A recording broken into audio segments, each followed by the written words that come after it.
আজকে একটা নতুন ভিডিও নিয়ে চলে এসেছি। আজকে চিংড়ি মাছের চপ হবে।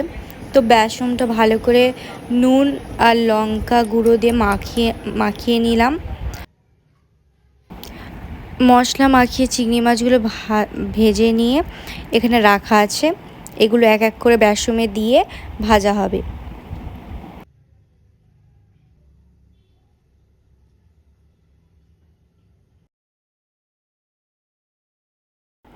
লঙ্কার সাথেই লঙ্কার চপ আর কি, ওর সাথেই চিংড়ি মাছগুলো দেওয়া হলো।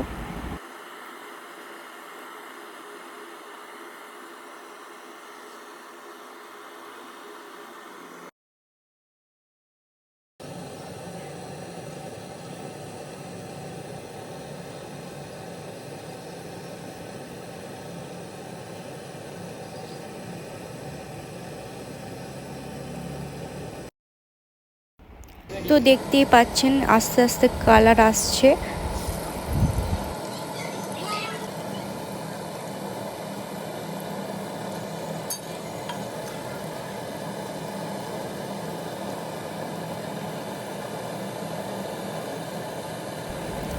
তো ভাজা হয়ে গেছে, এবার এক এক করে তুলে নেওয়া হবে।